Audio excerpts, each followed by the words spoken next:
Hello, welcome to the McKnight-Zame lecture. These lectures, of course, were initiated after a very generous gift by our main donor, Jeff Fouquet, in 2006. And through the years, his help has evolved in many ways with the help of Alan Zame, Greg Galloway, Steve Cantrell, and now with the help of IMSA. So today we have a special event for you, bringing a rivalry between two schools. The Moscow School in Theoretical Physics, represented by Maxim Kuntsevich, and Leningrad, represented by. So we will see who wins at the end. But that's.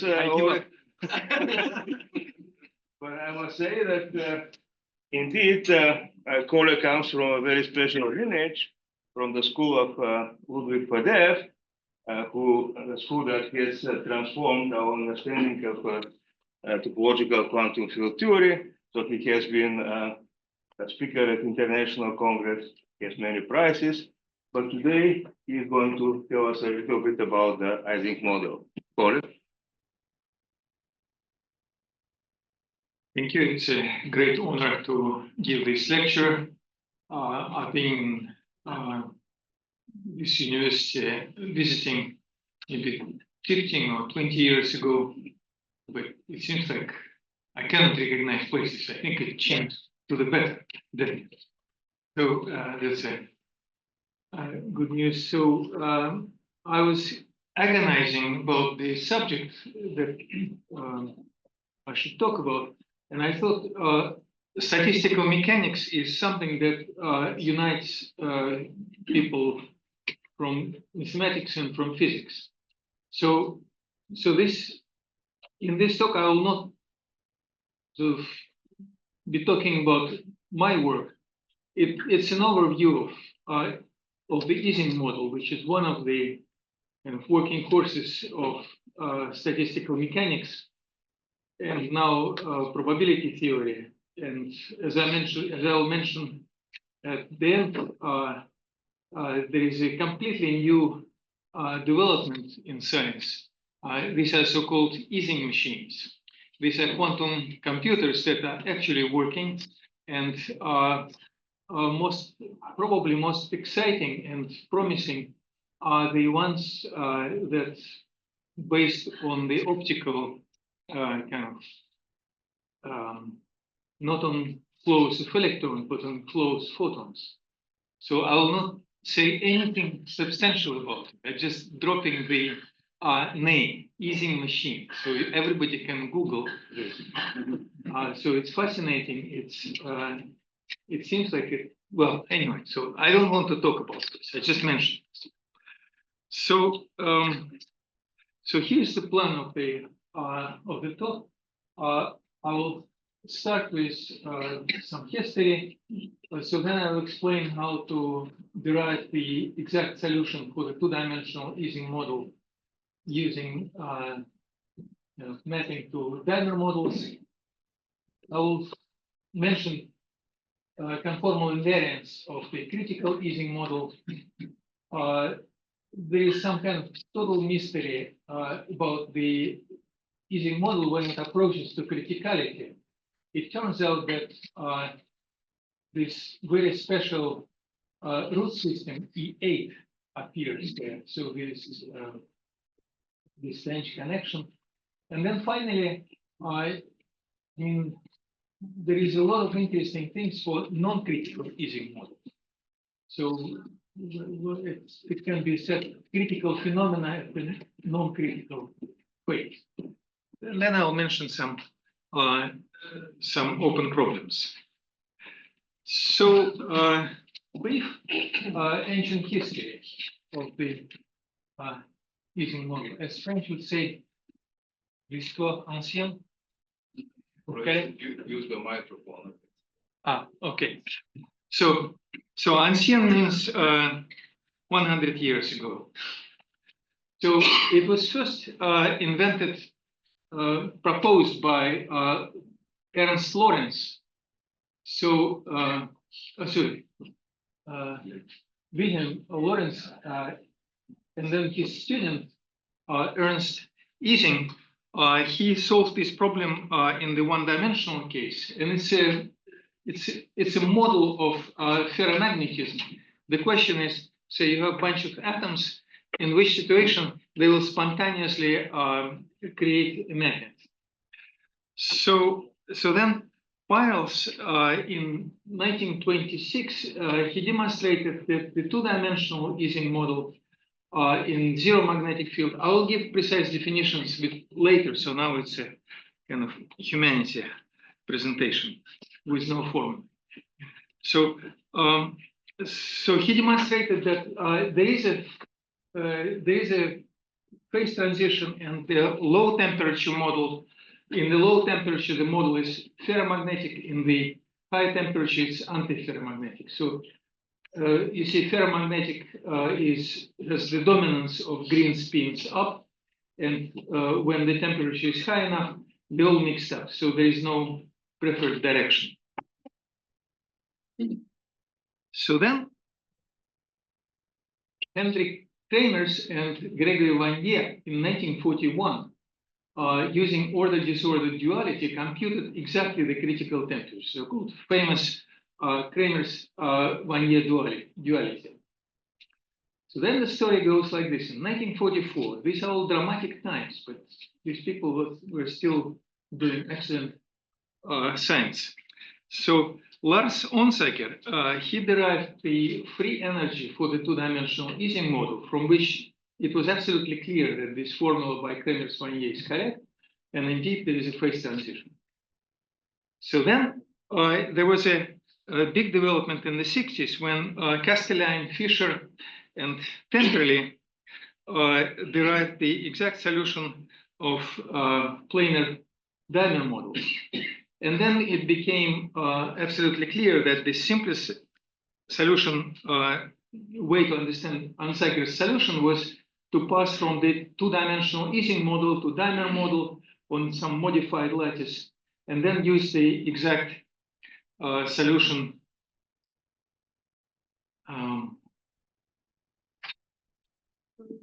for the dimer model to complete this line.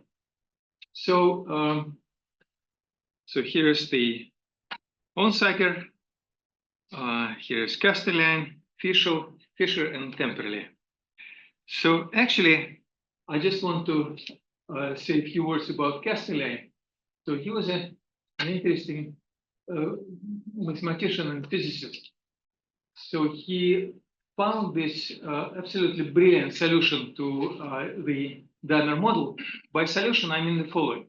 This huge combinatorial sum he expressed in terms of a Pfaffian of certain matrix of reasonable size. And he did it while he was employed at the research division of Shell. So he was working for oil and gas. And in the spare time, he solved this problem. So Temperley on the right, he spent many years in total secrecy because he was working on the project of British hydrogen bomb. And I read some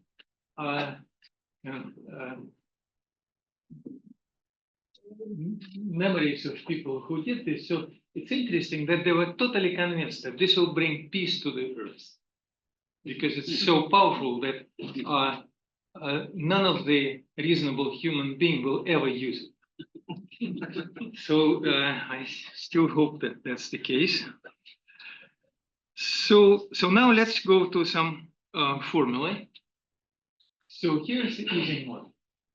So it's an Ising model on a graph. So first we fix a finite graph, and then real numbers attached to edges of the graph, real numbers attached to vertices of the graph. Actually, I said edges of the graph, but this doesn't have to be the case. In applications to this quantum Ising machine, these are just pairs of vertices. But for the Ising model itself, it's really pairs of vertices that are connected by a graph. So a state in the Ising model is a collection of pluses and minuses that are attached to vertices. And then the energy function is this quadratic function in states, which sometimes I'll call spins as well. And the physical meaning is that these sigmas are spin up, spin down. And I'll say more about this. So from mathematical structures, so this is the standard tools from equilibrium statistical mechanics. Boltzmann probability distribution on states given by this formula. T is the temperature. So the normalizing factor, so that probabilities would sum up to 1, is the partition function. And then from many points of view, from physical, from mathematical point of view, local correlation functions are very important quantities. And the physical meaning of all this is the following. So set of vertices should be considered as atoms of some molecule or crystal. Edges are valent bonds between atoms. So gamma itself, some kind of microscopic structure of a magnet, so molecule or rather small crystal. So small but sufficiently big. So the size should be much bigger than the distance between the atoms. So typically in the Ising, in the original proposal by Lenz, only spin-spin interactions are taken into account, and Jij is the energy of spin-spin interaction between atoms I and J. Hi is the magnetic field acting on the atom I. And typically, if you think about spin-spin interactions, they are significant only when atoms are nearest neighbors. So typical assumption is that Jij is 0 if I and J are not connected by an edge. So in this lecture, I'll focus on a two-dimensional case, although there is also a fascinating story about 3 dimensions and maybe higher dimensions. But two-dimensional case is special because of this exact solution. So, in the by the two-dimensional case, I mean the following. The graph is not arbitrary, but it's embedded into some compact surface of genus G. And the simplest case is when gamma is some kind of finite domain in a lattice. I'll in Z2. I'll sort of say this more precisely later. So when the surface is closed, then that's just the whole story is explained. When the surface has a boundary, then we should fix the spin configurations on the boundary. So these are the boundary conditions. And then the partition function is conditioned to these fixed spins on the boundary. So physically, in the solid state physics, most interesting cases are when gamma has some regular structure. It's a crystal or some kind of regular structure. So in this case, coupling constants are locally identical. So because the atoms are identical, the interaction is identical. So there is actually only one constant J. And then this Kronecker symbol indicates that I and J are nearest neighbors. You can change the sign of J. The physically interesting case that's relevant to ferromagnetism is when J is positive. And the usual assumption is that the sample is small enough, and if you put it in a magnetic field, it doesn't change significantly during when you go around the sample. So all magnetic fields are the same for all atoms. So for physics, the most interesting question is how this system behave when gamma goes to infinity. I will say what it means, how this system behave. First, let me clarify what it means gamma goes to infinity. So, so the simplest case is when you have a domain in R2 and you embed lattice Z2 sort of as a grid of step epsilon, and then you take gamma as the intersection of the lattice and the planar domain G. So that's what I mean by lattice domain. So, and then gamma to infinity simply means that in this embedding, the domain G is fixed, but epsilon goes to 0. So, because domain G has a boundary, so there are boundary edges, there are boundary spins in this system. So in this case, you should fix the boundary spins. That's so that's the simplest, but already very non-trivial problem, how to compute the asymptotical behavior of the partition function, of correlation functions in this limit when epsilon goes to 0.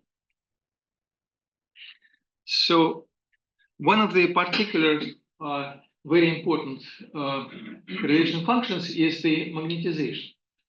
So it's just the average over all vertices of the expectation value of the spin of this vertex.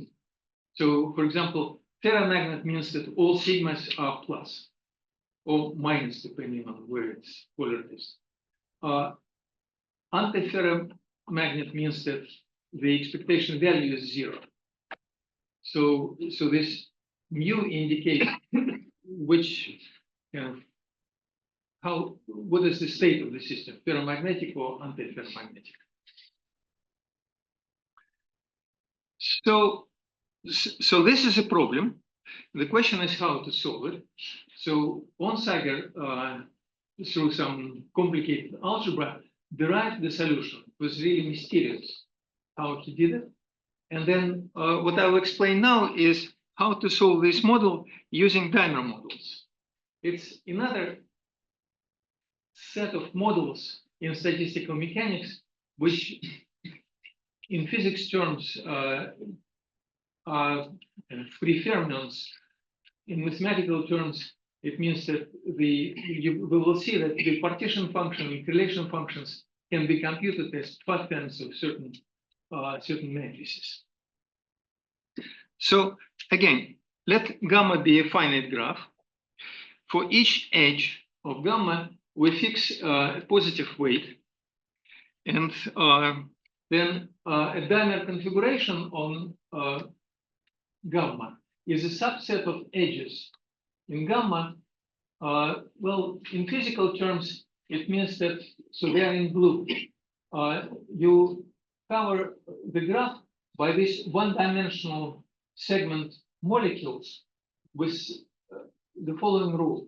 First, every vertex belongs to some of these molecules, and these molecules don't touch each other at any vertex. So here is an example of a dimer configuration. Mathematically, it means that it's a perfect matching on the set of vertices connected by edges. So, for example, in this picture, we matched vertices 1, 2, 3, 4, 5, 6, 7, 8. So these are matched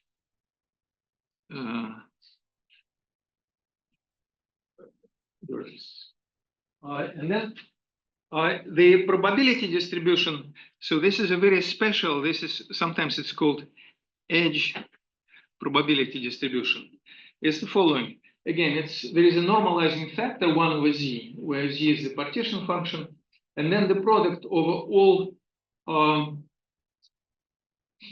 all edges from the dimer configuration, the weight WE. The physical meaning is the following. You can write this as the e to the minus the energy of the occupation of the edge E divided by the standard thing, Boltzmann constant times the temperature. And then this is the exponent of the energy of the dimer configuration divided over the temperature. And then you can see that the energy of the dimer configuration in this case is just simply sum of the occupation energies. So it's a very simple system.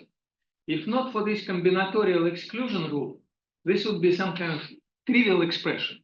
So the whole non-triviality comes from the exclusion principle and the fact that we want all vertices to be covered.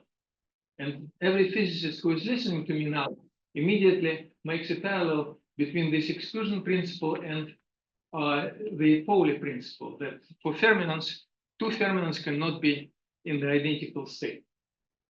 So for every physicist, it's very natural to consider a dimer as a pair of fermions. One is on one end of the edge, the other is on the other end of the edge.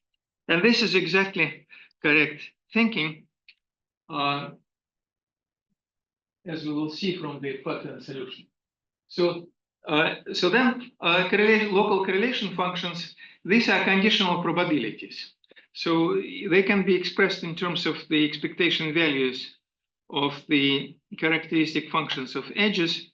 So the characteristic function of an edge, it's a function on dimer configurations, which is 1 if the edge belongs to the dimer configuration, and 0 if it doesn't belong to the dimer configuration.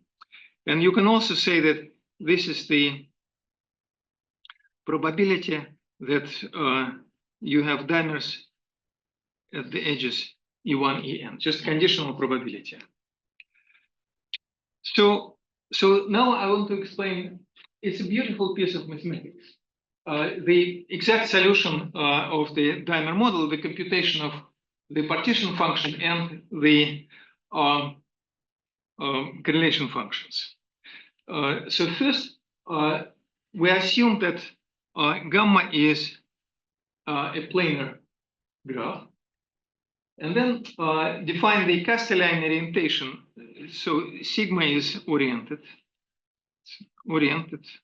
compact surface, possibly with boundary. Let's not pay attention to the boundary at the moment. So it's a surface of genus G, and so here is the definition of the Castellani orientation. It's an orientation of edges such that for every face, the product of relative orientation numbers of adjacent edges, so epsilon f e is +1 if the orientation of the edge agrees with the orientation of the face. If orientation of E and F agree. And it's -1 otherwise. So this product should be equal to -1. So it's a strange rule, but it turns out that this is actually a discrete version of the spin structure.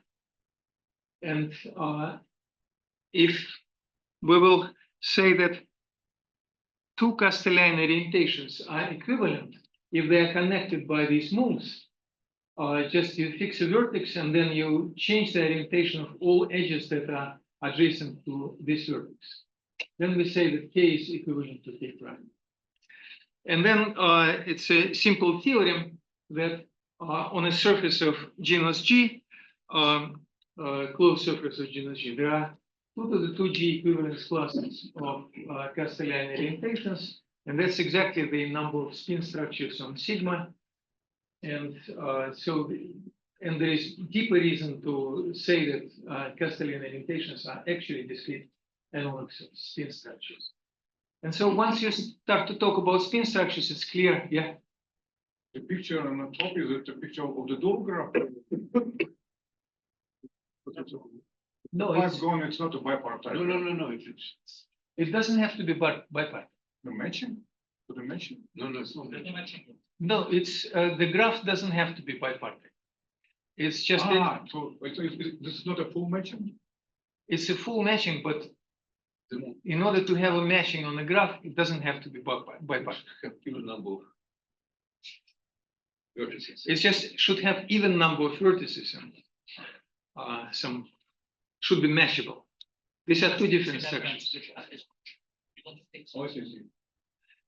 If you require that it's bipartite, then it's almost the same as to say that these are spin C structures. So these are spin structures. So given Castellani orientation of gamma, Castellani matrix is the following. It's kind of alternating weighted adjacency matrix of the graph gamma. It's equal to the weight of the edge ij if the orientation is from I to j. K depends on the Castellani orientation. And it's minus this weight if the orientation is from j to I. And it's 0 if I and j are not connected by an edge. And this matrix, one can argue, again, I don't want to give the full arguments here, but it's actually a discrete version of the Dirac operator on a spin bundle, of a Dirac operator for, in physics terms, for Majorana fermions. In other words, for the usual spin structure. If it would be bipartite, it would be the Dirac operator for the spin C structure. But I don't assume this here.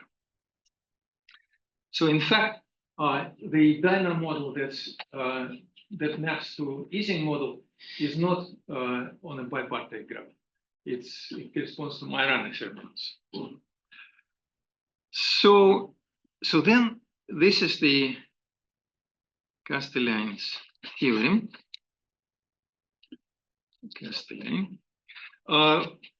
I'm saying Castellani, though Fisher and Temperley did something very related and identical in some simple cases. Castellani, he kind of outlined this whole mathematical structure.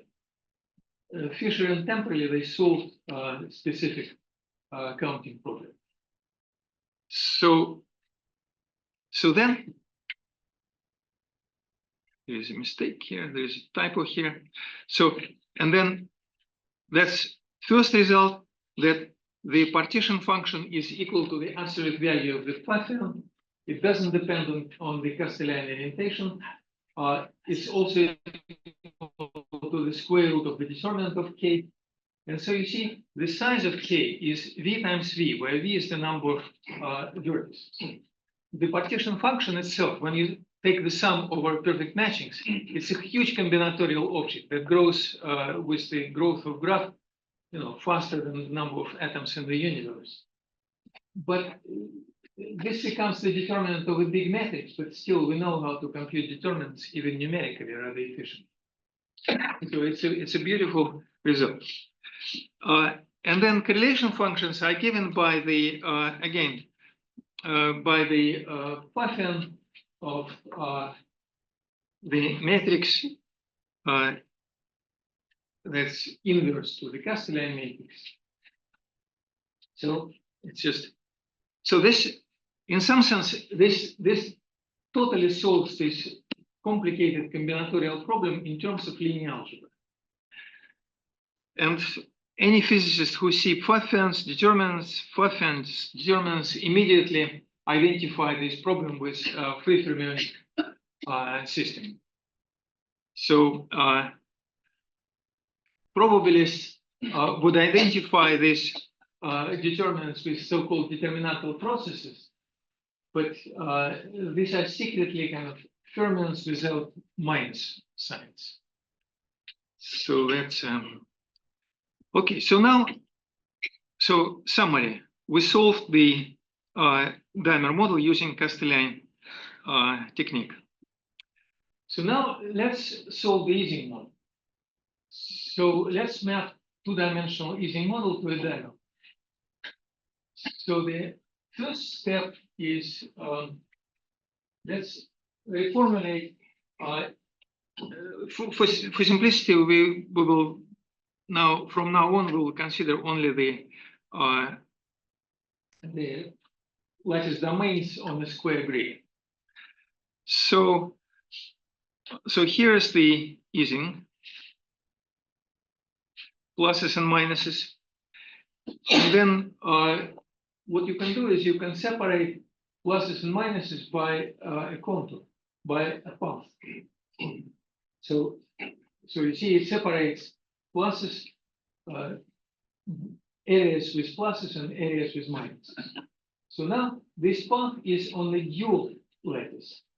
So now you can reformulate this original Ising model in terms of statistics of path on the dual lattice. But dual lattice is also square lattice. So we moving from pluses and minuses to path on a square lattice.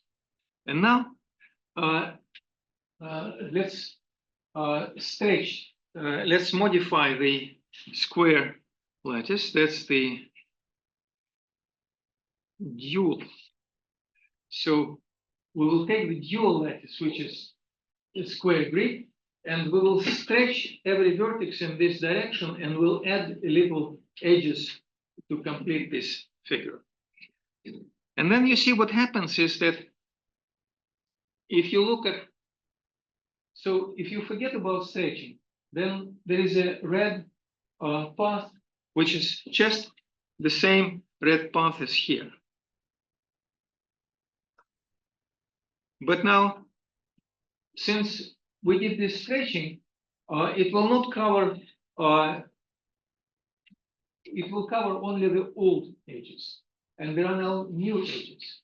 The theorem is that you can complete this configuration of red edges by the configuration of green edges, such that the total configuration is a diamond configuration.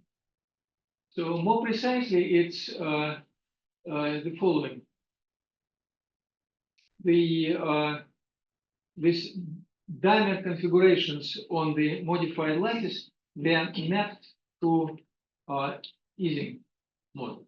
In some cases, there is not a unique resolution. So, for example, in some cases, there are two diamond configurations that correspond to a single Ising configuration, but that simply means that you should take the sum over these extra diamond resolutions of Ising configurations. So it means that in particular that the free energy of the Ising model is equal to the free energy of this diamond model. Here is gamma, and here is this modified lattice gamma tilde. And correlation functions, because we mapped everything to diamond models and we know how to solve diamond models. So now correlation functions are given by pfeffens of diamond configurations for the modified lattice. So if you're interested in this story, there is a great book, McCoy and Wu, Barry McCoy and T.T. Wu. Princeton University Press. It's called the Ising model.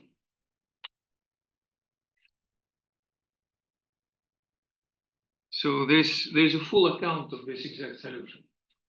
So as a result, one can compute from this exact solution.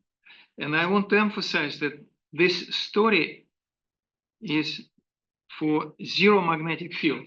It was mentioned somewhere in the text, but I just want to emphasize that this is zero magnetic field. So from this computation, you can derive the formula for the magnetization, and you can see that, and this is what Ansager did. If T is less than certain critical temperature, then you have non-zero magnetization, spontaneous magnetization. If T is greater than this temperature, the spontaneous magnetization is zero. So here's the result of various techniques. this is the magnetization as a function of two parameters, the temperature and the magnetic field. Once you introduce magnetic field, even microscopically small, there will be no phase transition. There will be smooth transition. So the magnetization will change like this. There will be no special point where it will vanish.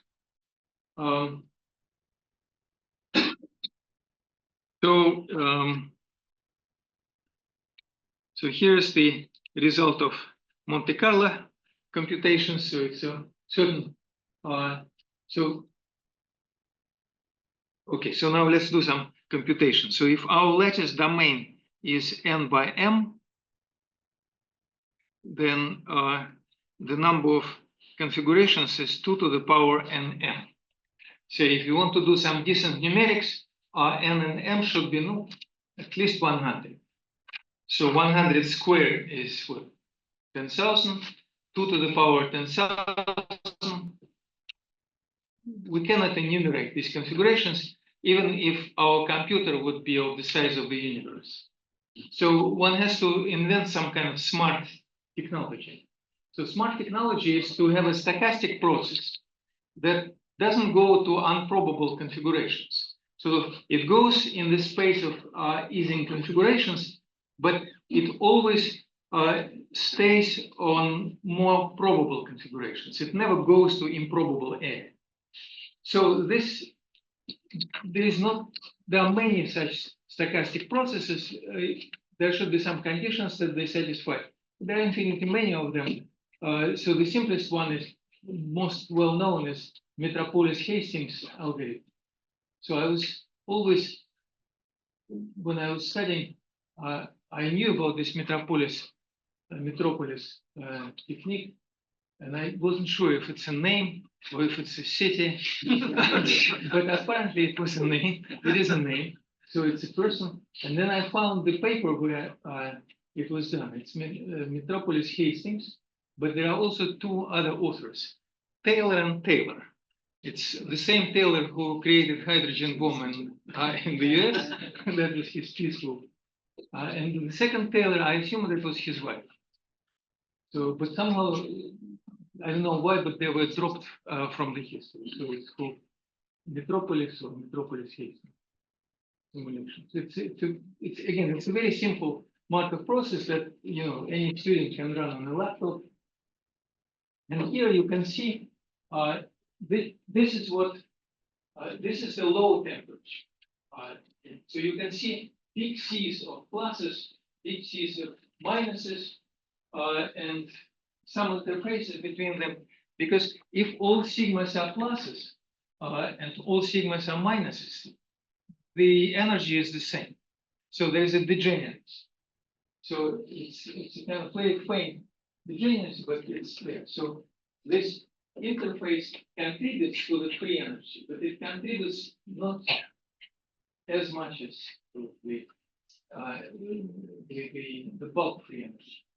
So when you increase the temperature, things become more chaotic. So this is the phase transition point.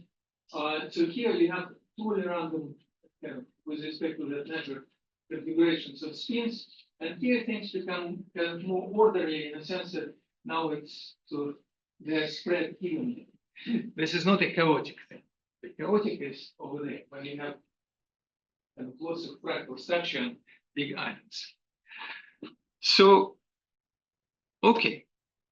So now one of the physicists knew for not centuries maybe, but at least for 50 years, that if you have a system with gapless spectrum, then on short distances, it is conformally invariant. Any system has nothing to do with anything with integrability, non-integrability. What is non-trivial is that at the critical point, there is a global conformal invariance. Global conformal invariance in the following sense. So at first it was proven by Smirnov for triangular lattice, and then There are some multiple results for other lattices. So there is a very clear paper by Chilkat, Handler, and Europe. So so we consider, so before I was using gamma, but now I'll use omega. So omega is identical to gamma. New equivalence class. So the theorem is the following. As delta goes to 0, delta is the embedding of the square grid into in R2. So omega delta is a graph. Then the Ising expectation value for the region omega delta at the critical temperature. The temperature is critical. It behaves as delta goes to 0 as a power of delta, then some strange constant times a function of continuous variables a1, ai, where an, where ai's are points in our domain R2,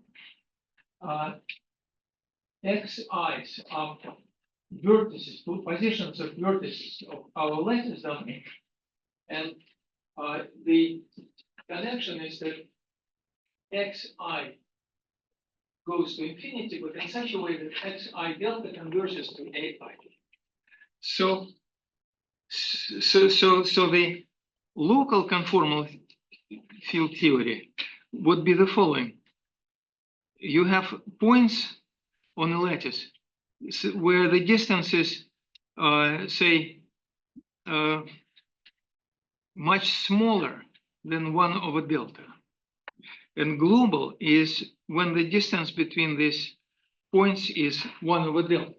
So, so the continuous points, so this is omega, continuous points are everywhere, can be anywhere in omega. Here, the continuous points are in some small neighborhood close to each other. So I'm emphasizing again, it's a global conformal invariance, very special for so-called free fermionic systems. So there's another famous model, say 6-vertex model. It's also conformally invariant at small distances, but it's not globally conformally invariant. So this correlation function with conformally invariant correlation function, it's conformally invariant in this sense. So if you have two domains that are connected by conformal mapping, then these functions behave like this. And then for the upper half plane, they are given by the by this formula. So these functions, expectation values, correlation functions for quantum fields of conformal dimension. It's 1,8, 1,8. Conformal dimension, holomorphic conformal dimension is the anti-holomorphic conformal dimension, 1,8. So in the so-called Ising conformal field theory that's described in details by in the famous paper by Nicolai Reshetikhin, where the concept of conformal field theory, two-dimensional bootstrap conformal field theory, and its connection with representation theory of the Virasoro algebra was established. And this Ising conformal field theory has a central charge 1/2. It belongs to a table of so-called minimal conformal field theories where the intrinsic symmetry is only the Virasoro algebra. And for this central charge, there is a complete list of operators that in conformal dimensions of operators that are involved in this theory. And this complete list has conformal dimensions 1, 1/2, 1/8, and 1/16. So again, it's a beautiful long story about conformal field theory, representation theory, probability theory. It's all related to so-called SLE processes. So this is really one of the places where algebra, geometry, probability theory, and quantum field theory are mixed together in a very positive way, in a way that there is no complete story if you don't take into account one of these parts. So then there is another mysterious feature of the Ising model. So McCoy and Wu in 1978, they considered for certain reasons very special limit of the Ising model, non-critical Ising model. When the temperature is slightly away from critical, magnetic field is non-zero, but then in this scaling limit, the temperature goes to the critical temperature. The magnetic field goes to zero in a very special way, that this constant is fixed. So then Zamolodchikov in 1989, he observed that in this, it's a very simple observation, but not trivial to make it and to actually make appropriate derivation. So he observed that in this limit, the Ising model in magnetic field turns into continuous massive integrable quantum field theory, which is the perturbation of the Ising conformal field theory by the operator with delta equals 116. This observation is based on the following argument. So remember that the Hamiltonian, the energy for the Ising model consists of two terms. One is intrinsic term, and the other is the magnetic term. So this is the term that corresponds to conformal field theory C equals 1/2, and this you can write it as the integral of this perturbation operator phi 1, 2. So just if you know the Ising model, if you know the conformal content of the Ising model, it's absolutely obvious that this Hamiltonian with small magnetic fields is a perturbation by this, is the perturbation by this particular operator of conformal field theory. What is absolutely not obvious is that it's an integrable quantum field theory with infinitely many local conserved quantities. And then what is absolutely amazing is that this is a theory where there are 8 particles. It's a 1 + 1 dimensional quantum field theory with 8 massive particles, such that the ratios of masses are given by the Perron-Frobenius eigenvector of the Cartan matrix of the corresponding to the root system E8. So it's still a bit of a mystery why it happens, although there was a paper by Newman and authors where they actually proved rigorously that there are some mass gaps in the subcritical Ising model. But it remains a mystery. So why E8? Oops, I don't know what I did. Why? So one of the natural questions is whether there is a symmetry of the Ising model that corresponds to the Lie algebra E8. That looks like this is not the case. So where E8 came from, nobody knows. So now let's so this, you see, this story is critical. It's about critical point. And then this story is subcritical because of this very special limit. So now let's go away from the criticality. Let's look at the really non-critical temperatures when there is a magnetization. And let's do the following. Let's assume that magnetic field is 0. And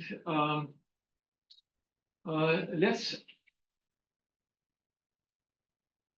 impose a constraint. Let's say that now we consider conditional expectation values with an extra condition that the number of pluses is proportional to the number of minuses.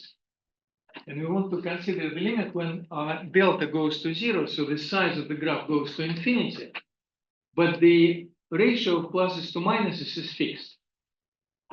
And for simplicity, consider the rectangular lattice domain with boundary conditions plus. So everywhere here, we have pluses.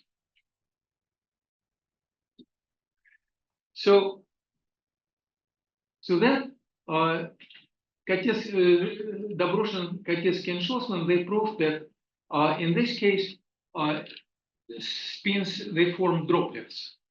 And actually, they computed precisely the shape of the droplets. So here, this picture is a numerical simulation, which it doesn't prove the existence of droplets. For this, you have to do some analysis, but at least it indicates that there are droplets. And what Dobrushin-Kotecky and Shlosman did, they computed these droplets. It turns out that they can be explicitly computed. And the behavior is like this. If the ratio of pluses and minuses is somewhere near 1, is finite, then there is a droplet that's just, of fixed size, but it's distributed randomly with uniformly over all possible areas where it can move.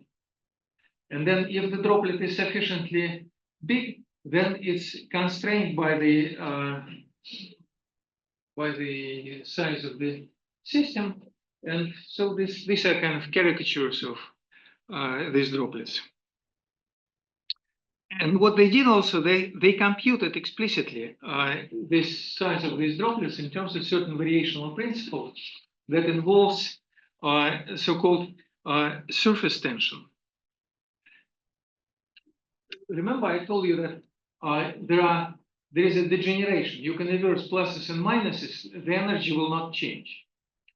But if you impose boundary conditions that force some of the pluses to be pluses, some of the minuses to be minuses, so you will see, I think I made a mistake. Yes, this should be pluses, and this should be minuses. No, I didn't make a mistake. I'm sorry. No. What I meant is this. This is the sea of pluses, and the typical configuration involves small islands of minuses. And this is a sea of minuses, and a typical configuration involves small islands of pluses. And then there is an interface. And if you consider a sufficiently large system, you will see that this interface is like a straight line with some fluctuations around it, which by the order of magnitude, they are smaller than the size of the system. So statistically, it will be a straight line. And then the surface tension is defined as the ratio of these partition functions. I forgot, there is a delta here. So this is an important quantity that tells you, so the dependence of the energy, this energy of the interface as a function of the angle of the interface. So what these people did, they formulated a variational principle which allows to compute the limit shapes of these droplets in terms of this function f. And then there are many interesting questions. For example, if your region is not rectangular, but it has some corners, then this droplet still has some funny behavior at the corners when it can touch the corners. So there is lots of very interesting mathematics here. So I'm moving to the deadline. And the last piece of story I wanted to say is mesoscopic phenomenon. So remember, at some point I was talking about Markov simulation. So so you can think of so it goes like this. It's a stochastic process that goes on the space of Ising configurations. It always chooses sort of the direction which contributes more to the partition function than the other directions. But it's random, so sometimes it makes mistakes, but it improves itself. So so the question is now the following. Suppose that we start with the sea of minus, but we impose microscopically small, very small magnetic field. So we know that over time, if we will run the process, the system will go to the plus state. The question is how.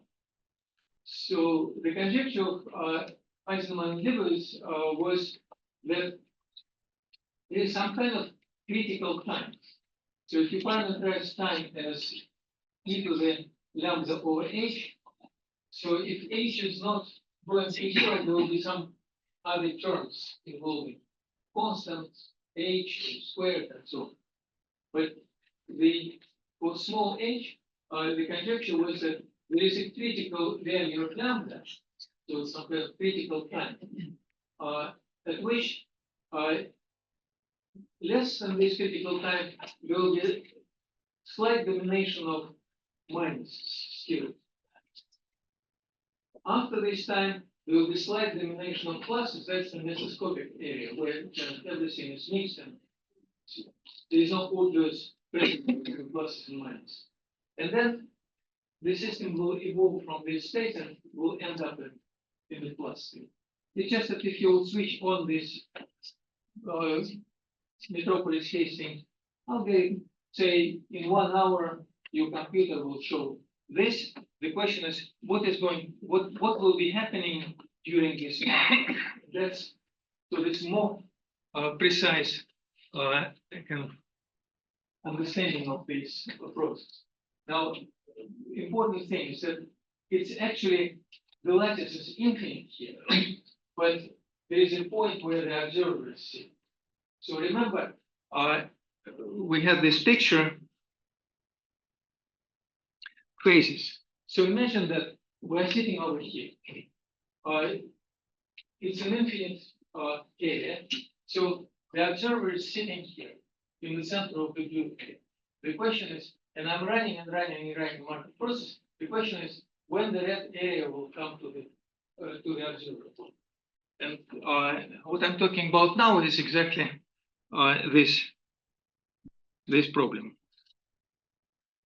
So Shlosman and Schoenman they proved the following: that first such critical value exists, and then they gave an amazing formula for this. Say where Wt is the surface tension of the unit size droplet. It determines by the surface tension. Basically, in this case, nothing else is involved. It's some constant that's determined by the temperature and the surface tension function. And mu is the spontaneous magnetization, the one that we saw the graph. So that's an amazing result. And then it was obtained in 1997. Nothing similar was obtained.